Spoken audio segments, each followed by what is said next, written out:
Hello दोस्तों, स्वागत है आप सभी का। मैं हूं मनोज मीना, सहायक आचार्य राजनीति विज्ञान।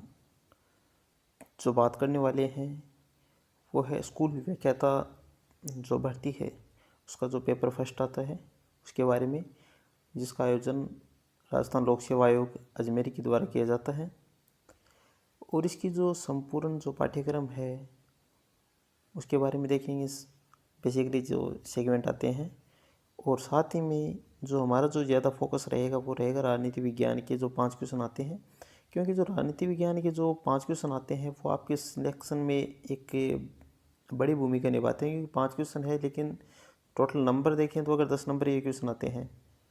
और जिस हिसाब से जो अभी पेपर फर्स्ट आ रहा है स्कूल व्याख्याता का या फिर जितने भी एग्ज़ाम है उसमें जो जीके का पेपर है उसका जो कठिनता का स्तर है वो थोड़ा हार्ड है। और उनमें भी राजनीति विज्ञान का जो स्तर आ रहा है वो तो प्रो लेवल आ रहा है अभी के हिसाब से अगर देखा जाए तो उसमें अगर देखा जाए तो टोटल आपके जो क्वेश्चन आएंगे, नंबर ऑफ़ क्वेश्चन रहेंगे टोटल वो तो रहेंगे 75 क्वेश्चन, लेकिन जो अंक रहेंगे वो 150 के रहेंगे।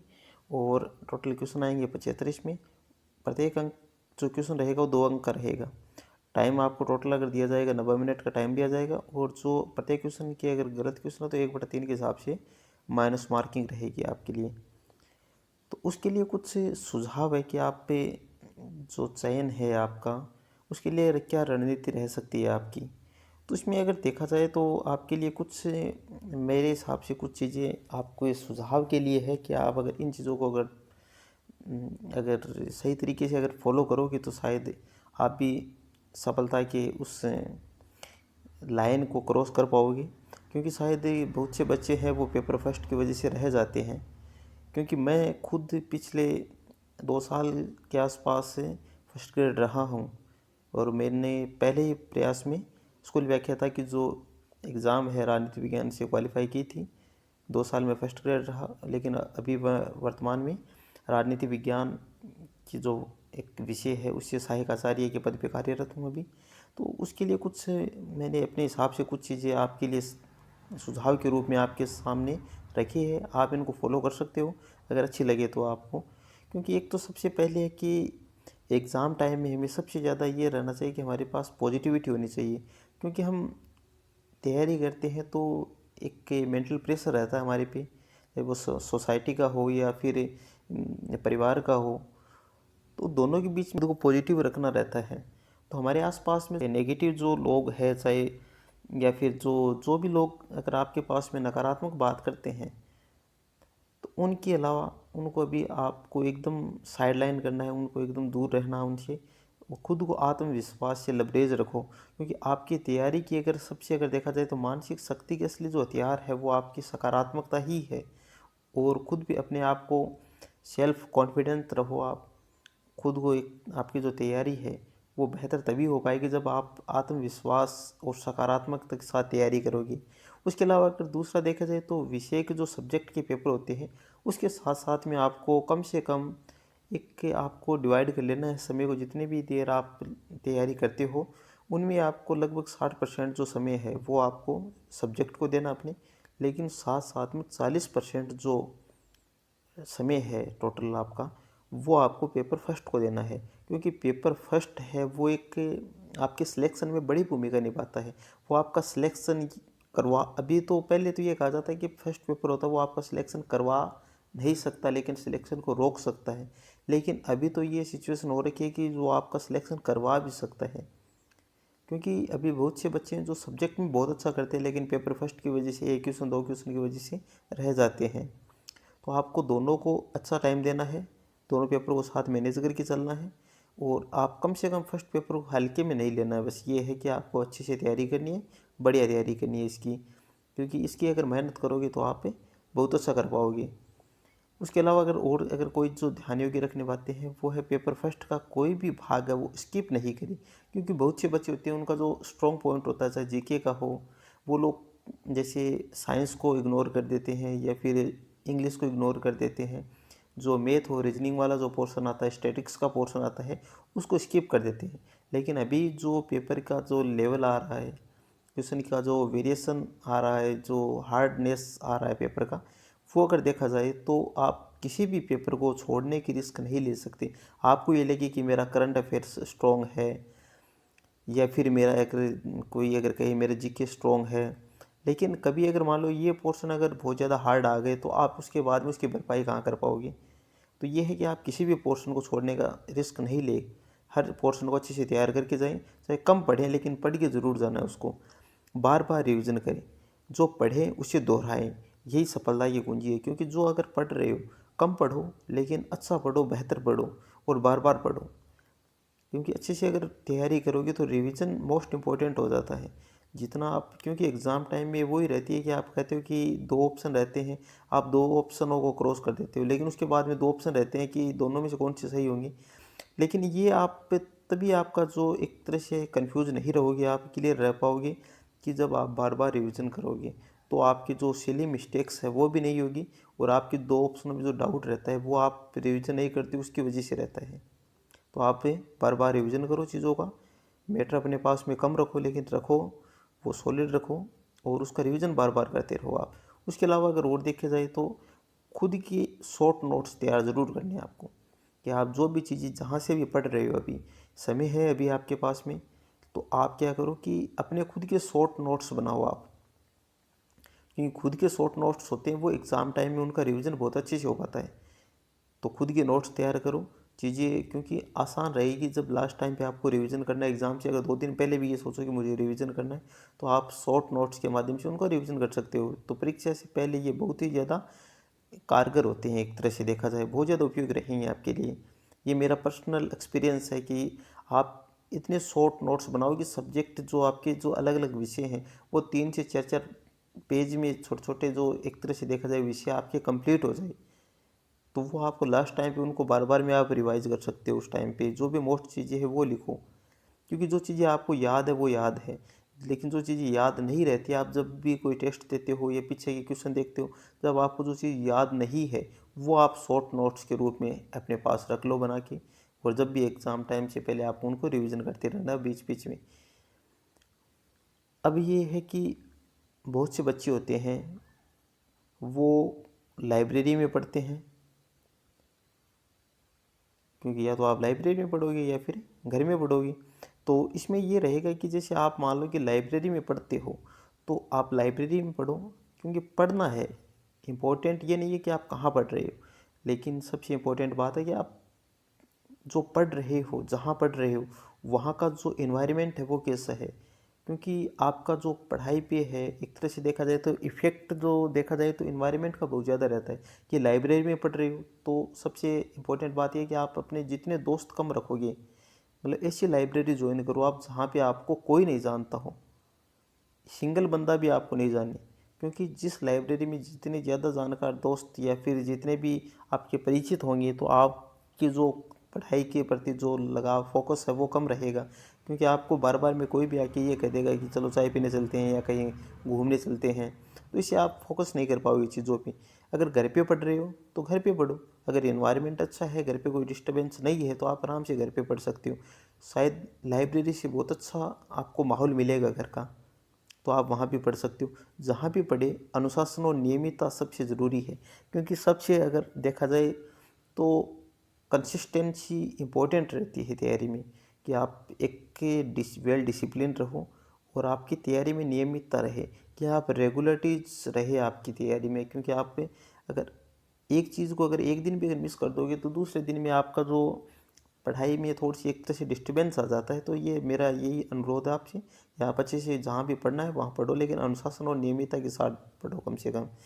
क्योंकि आपका जो परीक्षा का पैटर्न हमने ऊपर देख भी लिया था, क्योंकि प्रत्येक क्वेश्चन आपका 2 अंक का रहेगा, वो 1.5 घंटे आपको मिलेंगे। इसमें टोटल 75 क्वेश्चन आएंगे और 150 अंकों के रहेंगे वो। उसके अलावा अगर देखा जाए तो जो आप प्रत्येक नेगेटिव पे लगभग आप पहले देखा था 1/3 रहेगा। लेकिन ये है कि जो आप अगर कोई भी प्रश्न अगर छोड़ रहे हो तो ऑप्शन आपको जो अभी जो इस जैसे आपको लास्ट में 10 मिनट मिलते हैं, क्योंकि जो ऑप्शन ई जो अभी अभी अनिवार्य कर दिया है फिल करना, कि जब भी आप OMR में कोई भी ऑप्शन खाली नहीं छोड़ सकते, आपको कोई एक फिल करना रहेगा। अगर कोई भी फिल नहीं करते तो ऑप्शन ई को आप फिल कर सकते हो उसमें।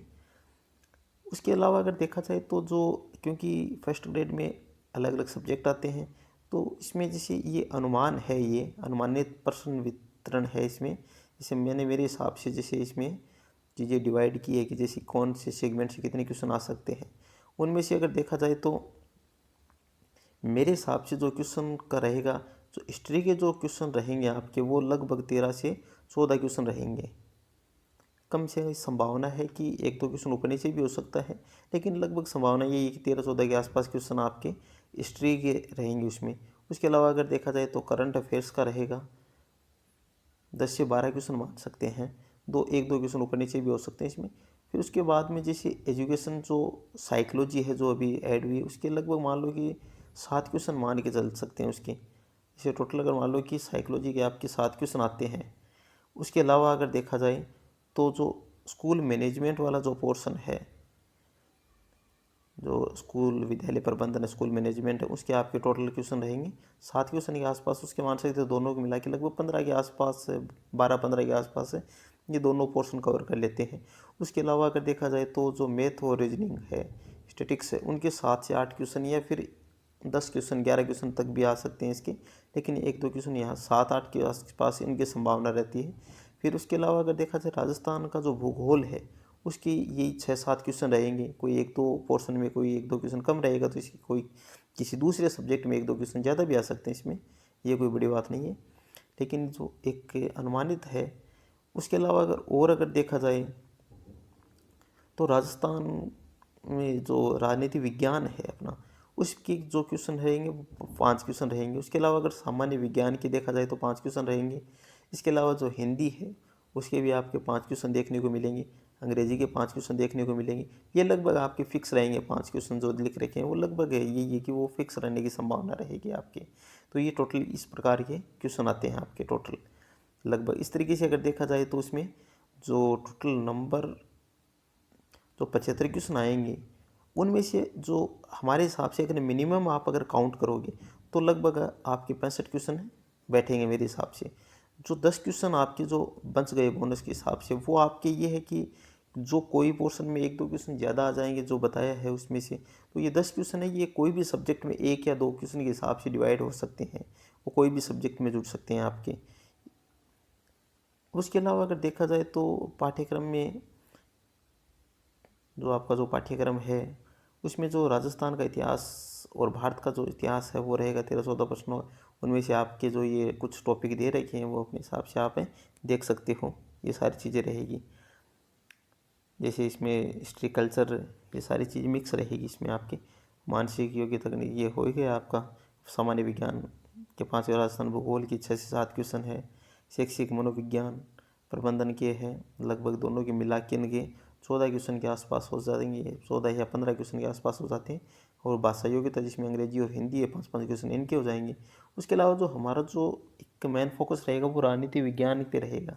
ये राजनीति विज्ञान की जो अध्ययन रणनीति है वो हमारी किस प्रकार हो सकती है, क्या चीज़ें हम पढ़ें, किन चीज़ों पे हमें ध्यान देना चाहिए, वो सारी चीज़ें हम देखेंगे कि किस प्रकार करें। क्योंकि हमारा जो राजनीति विज्ञान का जो टोटल जो सिलेबस डिवाइड किया गया है वो टोटल 5 यूनिट में किया गया है। तो हमारे जैसे यूनिट फर्स्ट है, यूनिट सेकंड है और यूनिट थर्ड है। अब इसमें देखेंगे कि आपको यूनिट जो फर्स्ट है उसमें टोटल 3 पोर्शन मिलेंगे आपको, जिसमें अगर और देखा जाए तो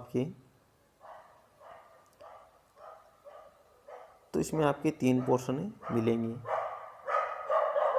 तो 3 पोर्शन जो आपके रहेंगे वो इस प्रकार रहेंगे कि जो पहला पोर्शन रहेगा वो एक जो भारत शासन अधिनियम 1935 को पढ़ना है आपको।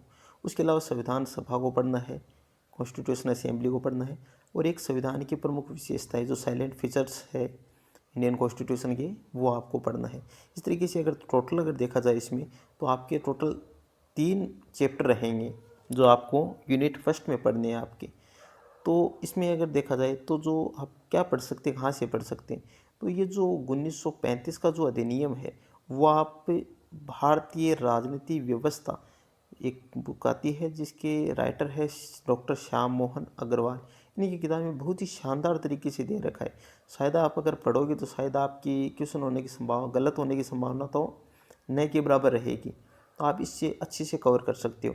इसके अलावा अगर और क्या पढ़ें, तो एक हिंदी ग्रंथ अकादमी की जो किताब बुक आती है जिसका नाम है भारतीय शासन एवं राजनीति, रूपा मंगलानी की। बहुत ही ऑथेंटिक किताब है। आप इस पे ऑब्जेक्शन भी लगा सकते हो, आपत्ति अगर लगानी हो वो भी लगा सकते हो, क्योंकि ये राजस्थान हिंदी ग्रंथ अकादमी की बुक है। तो ये वेल ऑथेंटिक एक सोर्स है आपका तैयारी का, कर सकते हो आप।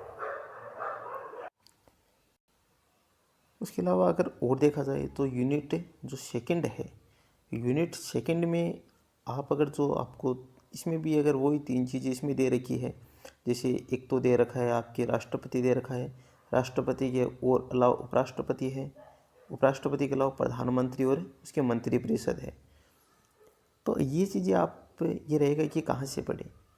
तो आप इसके लिए सबसे पहले मैं तो ये कहूँगा कि आप सबसे पहले अगर किसी चीज़ को पढ़ रहे हो तो डायरेक्ट ज़रूर से अपने पास में रखें, क्योंकि अभी जो क्वेश्चनों की नेचर आ रही है, जो भाषा आ रही है प्रश्नों की, वो डायरेक्ट से हूबहू उठा रहे हैं। क्योंकि डायरेक्ट ऑथेंटिक जो है एक सोर्स है कॉन्स्टिट्यूशन का, उसमें जो भाषा लैंग्वेज दे रखी है वो थोड़ी हार्ड रहती है, क्योंकि हमारी सामान्य बोलचाल की भाषा से वो थोड़ी अलग है। जितने भी हम गाइड्स में ये सारी चीज़ें पढ़ते हैं तो उनमें थोड़ा सा उनका सरल रूप दिया रहता है, तो आप ज़रूर से डायरेक्ट ज़रूर पढ़ें आप एक। उसके अलावा वो एक किताब जो राजस्थान हिंदी ग्रंथ अकादमी की बुक आती है रूपा मंगलानी की, बहुत ही शानदार तरीके से राष्ट्रपति, उपराष्ट्रपति, प्रधानमंत्री, मंत्रिपरिषद को कवर कर रही है। कोई दिक्कत नहीं है, क्योंकि सोर्स आपको बहुत ज़्यादा बिखेरना नहीं है। ये नहीं है कि आप अगर हर एक चीज़ के लिए आप 2-2 3-3 चीज़ें पढ़ोगी, तो ये रहेगा डायरेक्ट पढ़ो, रूपा मंगलानी की बुक पढ़ लो आप, बहुत ही शानदार और इफ़ेक्टिव रहेगा आपके लिए। उसके अलावा अगर जो यूनिट थर्ड रहेगी आपकी, उसमें वही चीज़ें रहेगी कि एक तो आपके रहेगा कॉन्स्टिट्यूशन, जो संसद है आपकी, उसके अलावा सुप्रीम कोर्ट और एक इलेक्शन कमीशन, और उसके अलावा संघ लोक सेवा आयोग जो यूपीएससी है वो रहेगा आपके। अब ये चीज़ें आप कहाँ से पढ़ सकते हो, तो संघ लोक सेवा आयोग है, यूपीएससी है, वो आप दृष्टि की वेबसाइट पे जाओगे तो वहाँ पे आप अगर सर्च करोगे तो वहाँ पे आपको संघ लोक सेवा आयोग के बारे में जो कंटेंट है वो मिल जाएगा, और चुनाव आयोग का भी मिल जाएगा। संसद और सुप्रीम कोर्ट रही तो आप वो डायरेक्ट से भी पढ़ सकते हो। एक तो डायरेक्ट ज़रूर कोई भी जो आर्टिकल अगर पढ़ रहे हो तो आप इसके लिए मान लो मैंडेटरी है, मस्ट है कि आप डायरेक्ट ज़रूर पढ़ो उसके लिए। उसके अलावा अगर और देखा जाए तो रूपा मंगलानी की जो बुक आती है वो पढ़ लो आप, अच्छे से कवर हो जाएगा आपका। उसके अलावा जो आप अगर और देखेंगे कि यूनिट जो फोर्थ है, यूनिट जो आपके फोर्थ रहेगी, यूनिट फोर्थ में आपके पंचायतें रहेगी और नगर पालिकाएँ रहेगी।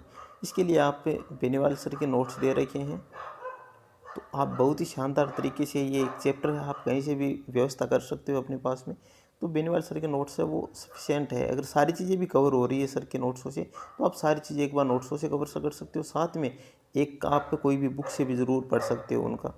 फिर उसके अलावा अगर देखा जाए तो बेर एक्ट है वो भी आप पढ़ो इनके लिए, क्योंकि पंचायतें नगर पालिका के जो अनुच्छेद है, क्योंकि अनुच्छेदों में आजकल जो आर्टिकल है उनमें सब आर्टिकल भी पूछने लगे हैं, तो उसकी वजह से जो क्वेश्चनों का जो हार्डनेस का जो लेवल है वो बढ़ जाता है। तो आप थोड़ा बेर एक्ट पढ़ो। बेर एक्ट के अलावा बेनीवाल सर के नोट्स पढ़ने हैं और अच्छे से कवर हो जाएगा आपके। लगभग मान के चलो 5 क्वेश्चन में से आप आराम से देखा जाए तो 4 क्वेश्चन बिल्कुल आसानी से निकाल सकते हो, और अगर थोड़ी सी अगर अच्छी मेहनत करोगे तो 5 के 5 क्वेश्चन आपके सही होंगे। 10 अंक है आपके, वो कोई नहीं काट सकता आपके। उसके अलावा अगर यूनिट जो फिफ्थ रहेगी उसमें आपके कुछ जो आयोग दे रखे हैं, कमीशंस दे रखे हैं, उन आयोग में अगर देखा जाए तो वो आयोगों में जो जितने आयोग हैं, क्योंकि जो आयोग हमने पहले देखा था कि जो चुनाव आयोग है या फिर यूपीएससी है वो संवैधानिक आयोग है, उनका उल्लेख संविधान में मिलता है। लेकिन ये जो आयोग दे रखे हैं ये मुख्य रूप से अगर देखा जाए तो जो संसद है उन्होंने समय समय पे कानून बना के इनको स्थापित किया है, चाहे राष्ट्रीय मानवाधिकार आयोग हो, चाहे महिला आयोग हो, चाहे केंद्रीय सतर्कता आयोग हो, चाहे नेशनल एनजीटी का मतलब नेशनल ग्रीन ट्रिब्यूनल हो, हरित प्राधिकरण हो, या जो एनसीपीसीआर हो, जैसे जैसे बाल संरक्षण आयोग हो। तो ये सारी चीज़ें हैं जो मेरे हिसाब से ये चीज़ें रही है आपके पास में कोई भी कंटेंट जिसमें ये दे रखे हैं वहाँ से ये जो उपलब्ध है वहाँ से पढ़ो, क्योंकि इनकी जो संभावना रहेगी क्वेश्चन की वो आयोग की वेबसाइट पे रहेगी। क्यों आयोग जो जितनी भी आयोग होती है उनकी जो वेबसाइट होती है उनमें जो ऑर्गेनाइजेशन का जो सेगमेंट रहता है, जो एक ऑप्शन, जैसे आप सर्च करोगे आयोग की वेबसाइट तो उसमें एक ऑर्गेनाइजेशन के संगठन के बारे में लिखा होता है। तो उसमें अगर अबाउट के बारे में, अबाउट आता है एक ऑप्शन, अबाउट में लिखा रहता है उनके बारे में, उनकी स्थापना किस हिसाब से हुई है, किस प्रकार कार्य प्रणाली क्या है इनकी, तो वो सारी चीज़ें उनके वेबसाइट पे दे रखी है।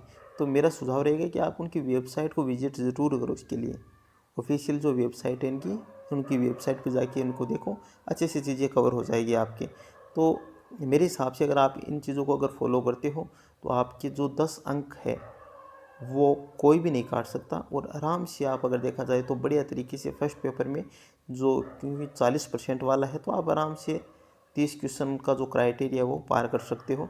और मेरे हिसाब से आपका अच्छा खासा स्कोर रहेगा कि आप अगर 40-45 के 50 के बीच में, अगर ये जो स्कोर लगभग 45-50 के बीच में अगर करो क्वेश्चन तो लगभग हो भी जाएंगे। इतनी कोई मुश्किल नहीं है कि 45 से 50 के बीच में क्वेश्चन सही करने कोई ज़्यादा बड़ी बात नहीं है, आराम से कर लोगे आप। लेकिन उसके लिए आपको ये है कि नियमितता, जो कंटिन्यू आप तैयारी करो, वो निरंतरता बनाए रखो तैयारी के बीच में।